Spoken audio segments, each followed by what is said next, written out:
बच्चे का निकलता है वो काफी मोटा होता है। दूसरा टिकट जिस बच्ची का निकलता है उसकी फैमिली काफी अमीर होती है। यहाँ हमें पता चलता है कि ये बच्ची काफी जिद्दी होती है और इसीलिए उसके फादर ने उसकी जिद की वजह से अपने स्टाफ से विली वोंका चॉकलेट के हजारों पैकेट्स खुलवाए और तभी उनमें से एक में वो गोल्डन टिकट निकला था। फिर चार्ली के पेरेंट्स भी चार्ली के लिए एक विली वोंका चॉकलेट लेकर आते हैं और तब चार्ली बड़ी उम्मीद से उस चॉकलेट को खोलता है, लेकिन इसमें से वो गोल्डन टिकट नहीं निकलता और तब इस बात से चार्ली काफी डिसअपॉइंटेड हो जाता है। लेकिन वो अपना दुख किसी को दिखाता नहीं, बल्कि वो उस चॉकलेट को अपनी पूरी फैमिली के साथ शेयर करके खाता है, काफी इंजॉय करता है। तीसरी गोल्डन टिकट एक ऐसी बच्ची की निकलती है जो कि चैंपियन होती है अपने स्कूल की, साथ ही साथ उसने एक वर्ल्ड रिकॉर्ड भी बनाया हुआ था। चौथा गोल्डन टिकट एक ऐसी बच्ची का होता है जो वैसे तो काफी बदतमीज होता है, लेकिन वो समझदार भी था क्योंकि उसने अपनी कैलकुलेशन से ही पता लगवा लिया था कि वो गोल्डन टिकट किस पैकेट में होगा। अब यहाँ इस बच्चे को चॉकलेट बिल्कुल भी पसंद नहीं थी, इसीलिए उसने विली वोंका की अभी तक कोई भी चॉकलेट नहीं खाई थी। उधर हम देखते हैं कि पूरी दुनिया में चॉकलेट्स की सेल बढ़ने की वजह से टूथपेस्ट की डिमांड भी बढ़ने लगी। इसी वजह से उस कंपनी में काम करने वाले जितने भी एम्प्लॉयज थे उन सबको ही निकाल दिया जॉब से, ताकि उनकी जगह रोबोट्स को लाया जा सके। अब क्योंकि चार्ली के घर में कमाने वाले सिर्फ उसके फादर ही थे, तो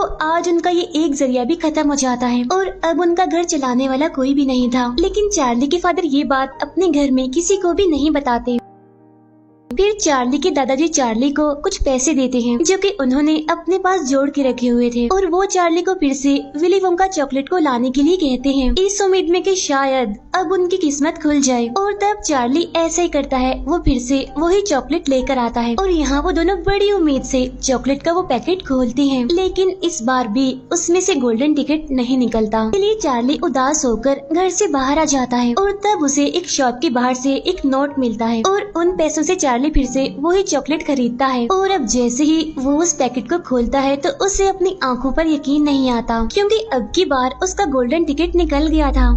चार्ली के आसपास खड़े हुए सारे लोग उस गोल्डन टिकट को देखने लगते हैं और उसे खरीदने के लिए वो चार्ली को बहुत सारे पैसे ऑफर करते हैं, लेकिन शॉप ओनर चार्ली की भलाई के लिए उसे अपनी शॉप से जाने के लिए कहता है ताकि चार्ली से कोई उस टिकट को छीन ना ले। इसलिए चार्ली खुशी खुशी अपने घर आ जाता है और वो बहुत ही खुश होते हुए उस गोल्डन टिकट को अपनी फैमिली को दिखाता है। और जैसे गोल्डन टिकट को चार्ली के दादाजी देखते हैं तो वो खुद को रोक नहीं पाते, इसीलिए वो फौरन उठकर डांस करने लगते हैं। फिर वो उस गोल्डन टिकट को अपने बेटे को देते हैं और कहते हैं कि बेटा मुझे पढ़कर तो सुनाओ, इस पे क्या लिखा है। तब उनका बेटा उन्हें बताता है कि इस पर लिखा है कि बच्चे के साथ उसकी फैमिली का कोई एक बड़ा आ सकता है और जब ये लोग अपना इनाम लेने के लिए जाएंगे तो इन्हें चॉकलेट का एक भरा हुआ ट्रक देकर भेजा जाएगा। यानी कि वो इतनी ज्यादा चॉकलेट होगी कि अगर इंसान उसे खाता भी रहे तो फिर भी उसकी पूरी जिंदगी में वो चॉकलेट खत्म ना हो और पांचों में से एक बच्चे को एक खास किस्म का तोहफा दिया जाएगा, यानी कि ऐसा तोहफा जो उसने कभी भी नहीं सोचा होगा। चार्ली के दादाजी यहाँ पर कहते हैं कि मैं जाऊंगा चार्ली के साथ, क्योंकि वो चार्ली के साथ जाने के लिए काफी एक्साइटेड थे। यहाँ पर चार्ली अपनी फैमिली को बताता है कि मुझे एक औरत ने इस टिकट के बदले में बहुत सारे पैसों की ऑफर की थी और वो पैसे लेने के बाद हमारी लाइफ बिल्कुल चेंज हो जाएगी। तब ये सुनकर चार्ली के दादाजी उसे अपने पास बुलाते हैं और उसे समझाते हुए कहते हैं कि देखो बेटा, पैसा तो सभी के पास होता है, लेकिन ये जो गोल्डन टिकट है ना, ये अनमोल है, जो सिर्फ पूरी दुनिया के सिर्फ 5 खुशनसीब लोगों के पास ही है। और तब ये सुनकर चार्ली मान जाता है। फिर अगले दिन पांचों बच्चे अपने अपने फैमिली मेंबर के साथ चॉकलेट फैक्ट्री के बाहर पहुंच जाते हैं। अब उनके अलावा वहां पर और भी बहुत सारे लोग आए हुए थे वो सब कुछ देखने के लिए। फिर गेट खुलता है और अंदर से आवाज आती है, आपका वेलकम, प्लीज अंदर आइए। और तब ये सुनकर वो सारे अंदर जाते हैं। उनके अंदर आते ही वो दरवाजा बंद हो जाता है। इन सभी लोगों का एक बड़ा अच्छा सा वेलकम किया जाता है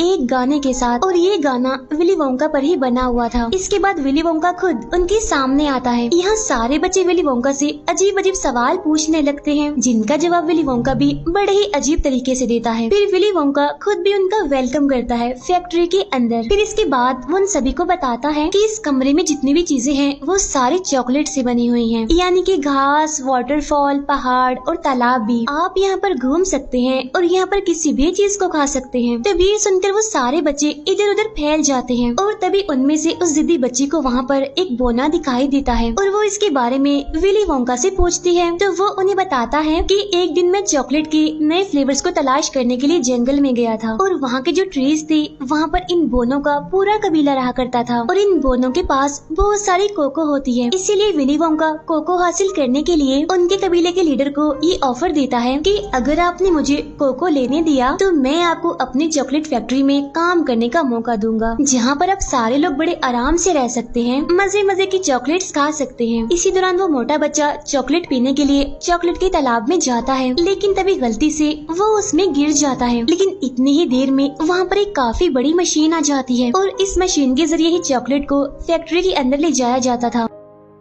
अब जिस पाइप के जरिए चॉकलेट जा रही होती है, इसी पाइप में वो मोटा बच्चा भी फंस जाता है और तभी यहाँ पर विली वोंका के सारे एम्प्लॉयज उस मोटे बच्चे के लिए गाना गाने लगते हैं। और तभी ये देखकर वहाँ पर सारे लोग काफी हैरान हो जाते हैं कि आखिर इन्हें कैसे पता था कि ये मोटा बच्चा इस पाइप में फंस जाएगा। अब उस मोटे बच्चे को फंसा हुआ देखकर उसकी मदर को उसकी काफी फिक्र होने लगती है। फिर विली वोंका अपने एम्प्लॉयज को बताता है कि उस बच्चे की मदर फैक्ट्री के अंदर जाना चाह रही है, तो तुम इन्हें वहाँ ले जाओ। इसीलिए उस मोटे बच्चे की मदर वहाँ अंदर चली जाती हैं और बाकी लोग विली वोंका के साथ आगे के टूर पर चले जाते हैं। आगे जाने पर उन्हें चॉकलेट की नदी में